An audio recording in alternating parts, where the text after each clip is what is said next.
that match, this match right here, game of the season, game of the Champions League so far. Bayern Munich versus Real Madrid, second leg. It's going to be a game that will be remembered for years to come. Bayern Munich edges Real Madrid 4-3 on the night. Obviously, I think overall it will be 6-4 on aggregate, which means Bayern Munich are through to the semi-finals of the Champions League.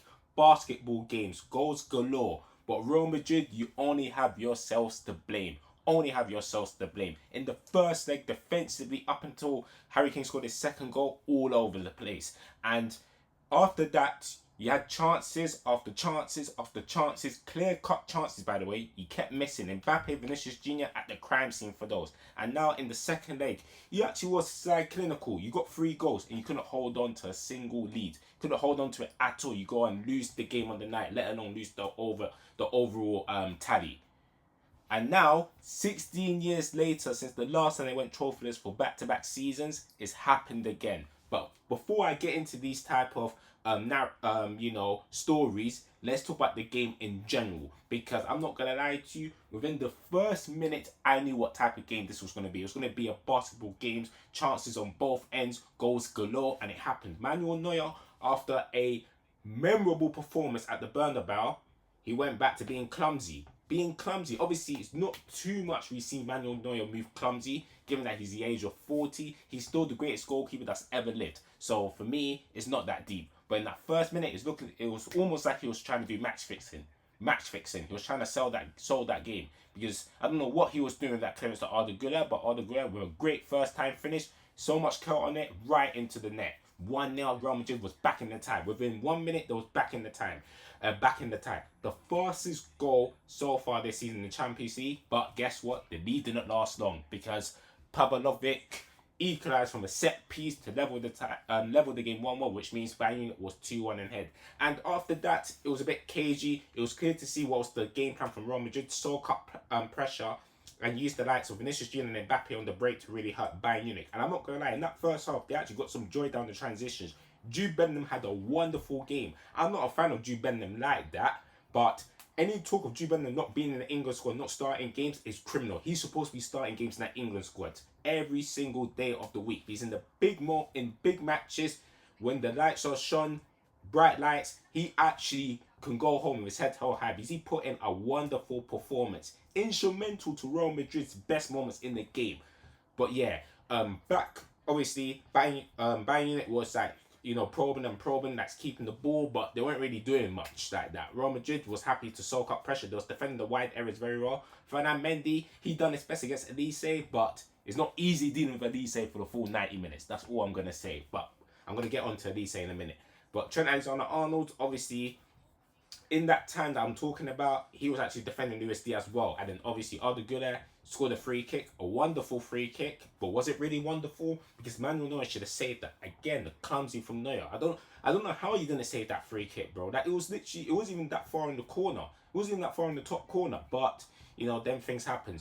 2-1 Real Madrid was again level in the tie. But once again, it didn't last long because 9 minutes later, Upamecano. Obviously, before that, Pavlovic had a chance which was saved by the keeper. Apologies for mispronouncing his name. Apologies for that.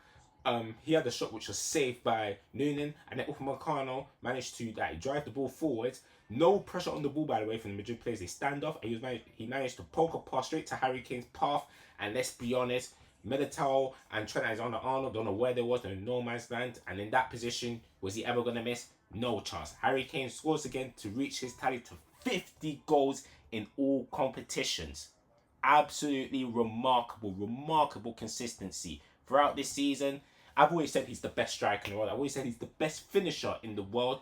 And when he does retire, we have to be talking about Harry Kane in terms of finishers in football history because he's right up there. He is clinical as hell, which was 2-2. But just as how Real Madrid couldn't hold on to leads, Bayern Munich couldn't hold on to... obviously, they was leading the overall game.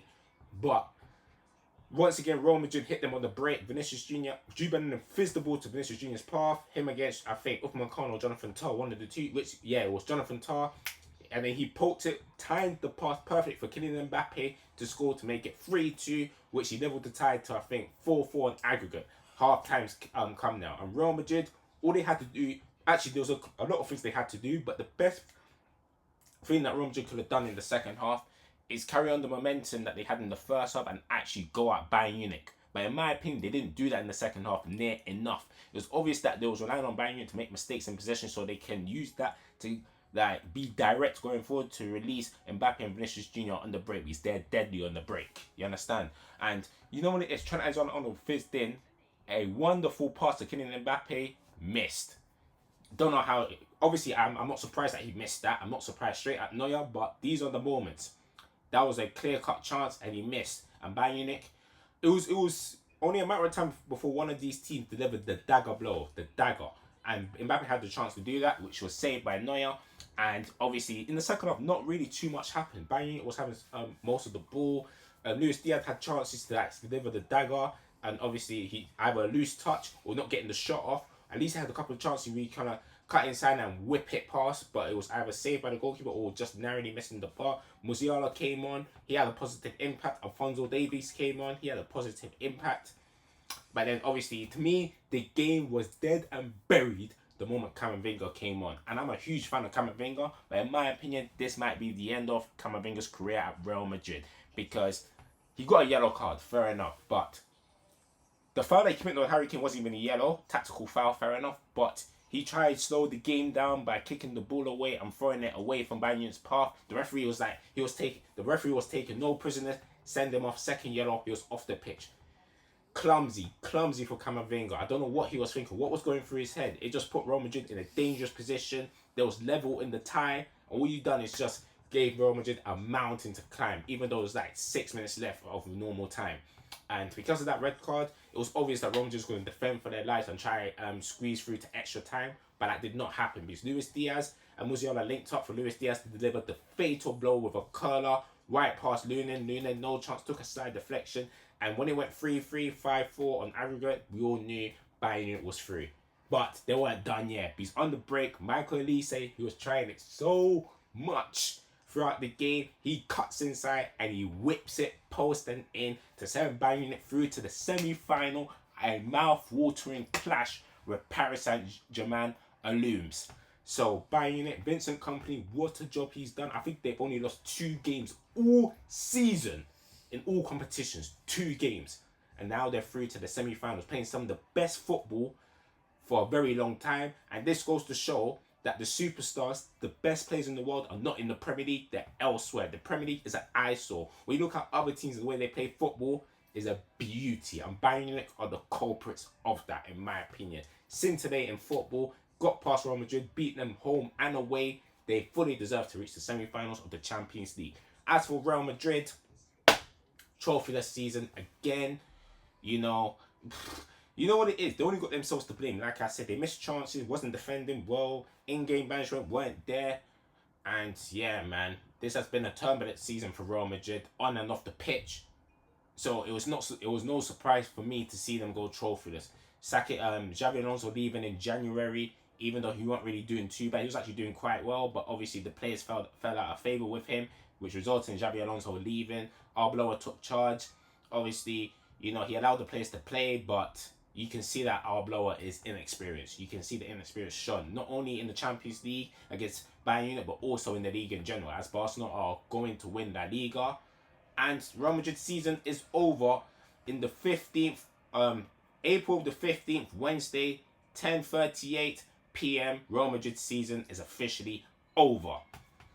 Things needs to change in the summer. They need, obviously, a new manager first and foremost. I don't know who they're going to get, but they need a new manager. And also they need to sell a couple of players and buy in players that not only will provide quality to Real Madrid, but also will die for the badge. Because they need people that will actually play for the club and not play for the paycheck, and not play because it's Real Madrid. They can just walk past and act like they don't need to do too much. Come on, man, you have to be serious. And Kylian Mbappe, back-to-back season trophyless. He left PSG. Now they're looking to make history again. Real Madrid, before he came, they was making history. Best team in the world. 2 seasons later, no trophies. And now it's looking dark. Not dark to the level that Real Madrid won't be back. Because I expect them to be back very, very soon. But it's not normal for Real Madrid to go 2 seasons without a trophy. It's not normal at all. And The proof's in the puds. The proof is in the puds, man. 15 goals in the Champions League for Kylian Mbappe this season. Individually, he done his thing. 70 goals now in Champions League era. 70 goals. Done his thing. But unfortunately, it's a team game. And the Real Madrid players as a whole, the balance as a whole, isn't quite there. And also, he's still without a Champions League medal. It is getting very, very uncomfortable. But as for, let's just look at the stats. Bayern Munich 21 shots to Real Madrid 12, 9 shots on target to Real Madrid 5. Big chances, Real Madrid had 3, which was more than Bayern, but they missed 2. Yeah, man. Defensively as well, Bayern Munich definitely did more, but Real Madrid had their moments. Duels won, Real Madrid won more duels, but Bayern won more grounds. And then if you look at the star players for this match, I think Jude Bellingham done his thing. I think Fernand Mendy did well, But Olise found different ways to try to impact the game. He was drifting into the middle, doing cute little 1-2s, flicks and tricks, trying to assist Harry Kane, trying to create chances, trying to score the curler Iron Robin-esque style, until he finally delivered the Iron Robin-esque finish. He was coming, he was probing, and then he delivered. And because of that, 8.4 for Michael Olise. Let's just look through the games that he had. Obviously, big chances. Chances created 2, big chances created 1. Successful dribbles 2 out of 5. Because he wasn't even trying to dribble past the fullback. He was more trying to drift into the middle to impact the game and make life uncomfortable for Real Madrid, which he done his best. Harry Kane, golden assist for him. Kimmich, he was making progressive passes. He was holding down that midfield well. Upamecano, barring that one shaky moment, I thought he had a decent game. He done his thing against Vinicius Jr. He done his best. So yeah, man. As for Real Madrid, Arda Güler had the game of his life. Unlucky to be on the losing side, because not only did he contribute the goals, but also he was proving to be a threat on the attack, and also he was helping out defensively as well. So this was a game for Arda Güler. Unfortunately, his team couldn't progress to the semi-finals. Jude Bellingham showed why he should be in the England team. And yeah, man, another season of no trophies for Real Madrid. Bayern Munich, semi-final to look forward to against PSG. And yeah, man, what a game that was. Amazing game, goals galore. This is what football is about. Entertaining, exciting football. Not that rubbish that people was watching at the Emirates. This is football. This is what football's all about. So yeah, congratulations Bayern, Real Madrid. Dark. In a bit.